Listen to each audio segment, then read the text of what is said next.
رمضان کے مبارک شب و روز رخصت ہو گئے، عید کی صبح نمودار ہو گئے۔ مسلمان عید کی خوشیوں سے سرشار، عید کی تیاریوں میں مصروف ہیں۔ آج اظہار مسرت کا دن ہے، جشن منانے کا دن ہے، ایک دوسرے سے ملنے اور مبارکباد لینے دینے کا دن ہے، خدا کی حمد و ثنا اور تکبیر و تحلیل کا دن ہے، خدا کے حضور سجدہ شکر بجا لانے کا دن ہے۔ عید خدا کا مقرر کیا ہوا تہوار ہے۔ آج کے دن نہانا دھونا، صاف ستھرے کپڑے پہننا، خوشبو لگانا، تکبیر و تحلیل کہتے ہوئے عیدگاہ جانا، عیدگاہ جانے سے پہلے کچھ میٹھا کھانا، اور ایک راستے سے جانا دوسرے راستے سے آنا، اور سب کے ساتھ مل کر شوکت اسلام کا مظاہرہ کرنا خدا کے نزدیک پسندیدہ اور مطلوب اعمال ہیں۔ حضرت انس رضی اللہ تعالیٰ عنہ کا بیان ہے کہ نبی صلی اللہ علیہ وآلہ وسلم جب مکے سے مدینہ تشریف لائے تو آپ صلی اللہ علیہ وآلہ وسلم نے دیکھا کہ مدینے کے لوگ دو مخصوص دنوں میں کھیل و تفریح کرتے اور خوشیاں مناتے ہیں۔ آپ صلی اللہ علیہ وآلہ وسلم نے پوچھا، یہ دو دن کیسے ہیں؟ لوگوں نے بتایا، یہ ہمارے تہوار ہیں، ہم دور جاہلیت سے ان دو دنوں میں اسی طرح خوشیاں مناتے رہتے ہیں۔ تو نبی صلی اللہ علیہ وآلہ وسلم نے فرمایا، خدا نے تمہیں ان دو دنوں کے بدلے زیادہ بہتر دو دن عطا فرمائے ہیں، ایک عید الفطر اور دوسرا عید الاضحیٰ۔ اس مختصر سی روایت سے ایک نہایت اہم حقیقت پر روشنی پڑتی ہے، وہ یہ کہ ایک بامقصد ملت کے تہوار بھی بامقصد ہوتے ہیں۔ اسلامی تہواروں کا مقصد صرف اتنا ہی نہیں ہے کہ دوسری قوموں کی طرح مسلمان ملت بھی سال بھر میں دو دن جشن مسرت منا لیا کریں اور تہوار منانے کے فطری جذبے کو تسکین دے لیا کریں۔ اگر بات صرف اتنی ہی ہوتی تو ان دو دنوں کے بدلے دوسرے دو دن مقرر کرنے کی کیا ضرورت تھی؟ کوئی ضرورت نہیں تھی۔ مسلمان انہی دو دنوں میں جشن مسرت مناتے رہے، جیسا کہ مدینے والے ایک زمانے میں مناتے چلے آ رہے تھے۔ لیکن خدا کے رسول صلی اللہ علیہ وآلہ وسلم نے فرمایا، ان دو دنوں سے بہتر دو دن خدا نے تمہیں اظہار مسرت کے لیے عطا فرمائے ہیں۔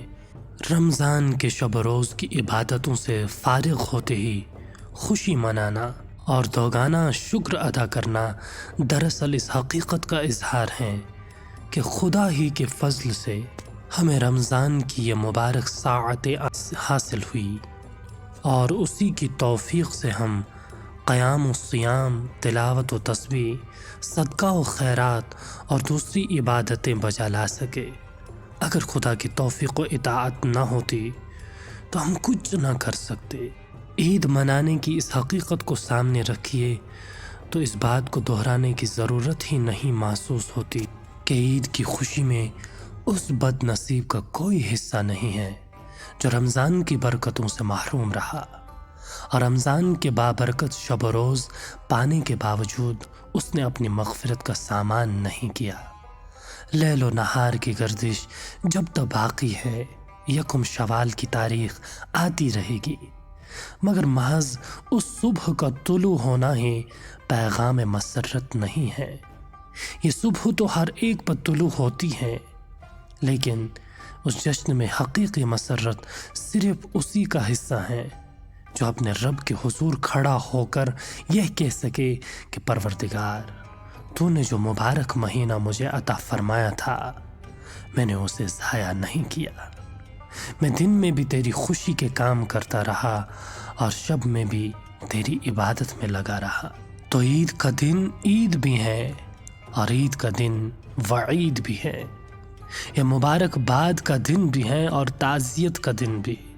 مبارک بادی کا دن ان خوش نصیبوں کے لیے ہیں جن کا رمضان شکر گزاری کی حالت میں گزرا، اور تعزیت کا دن ان کم نصیبوں کے لیے ہیں جن کا رمضان اس طرح گزرا کہ وہ اس کی برکتوں سے محروم ہی رہے۔ بے شک ایسے لوگوں کے لیے عید نہیں وعید کا دن ہے، یہ مبارکبادی کے نہیں تعزیت کے مستحق ہے۔ عید الفطر یقیناً مسلمانوں کے لیے اظہار مسرت کا دن ہے، یہ خدا کا دیا ہوا تہوار ہے، مگر یہ ضرور سوچنے کی بات ہے کہ خوشی کس بات کی؟ رمضان اپنی تمام برکتوں اور رحمتوں کے ساتھ آپ پر سایہ فغن ہوا، آپ نے اس کو خدا کا انعام سمجھ کر اگر اپنی عاقبت بنانے اور مغفرت و نجات کا سامان کرنے کی فکر کی ہے تو بے شک یہ خوشی کی بات ہے، اور آپ عید الفطر کا تہوار منانے کے مستحق ہیں۔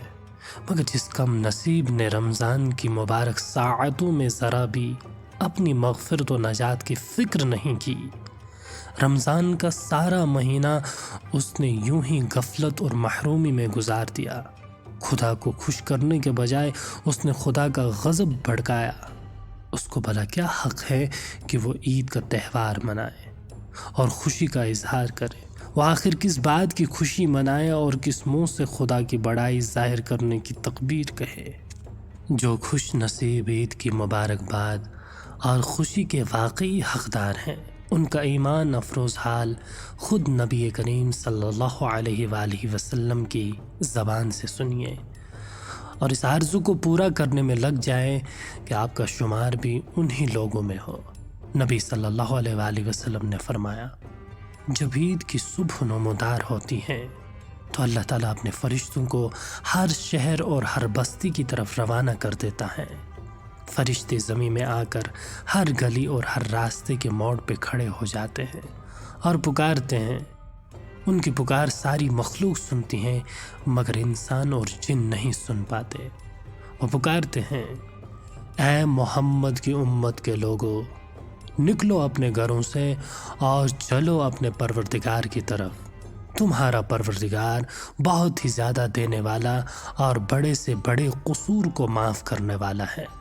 اور جب مسلمان عیدگاہ کی طرف جانے لگتے ہیں تو خدائے رحمان اپنے فرشتوں سے مخاطب ہو کر پوچھتا ہے، میرے فرشتوں، اس مزدور کا صلہ کیا ہے جس نے اپنے رب کا کام پورا کیا؟ فرشتے کہتے ہیں، اے ہمارے معبود، اے ہمارے آقا، اس مزدور کا صلہ یہ ہے کہ اسے بھرپور مزدوری دے دی جائے۔ تو اس پر اللہ کا ارشاد ہوتا ہے، فرشتوں، تم سب گواہ ہو جاؤ کہ میں نے اپنے ان بندوں کو جو رمضان بھر میں روزے رکھتے رہے اور باقی عبادات کرتے رہے، اس کے صلے میں اپنی خوشنودی سے نواز دیا اور ان سب کی مغفرت فرما دی۔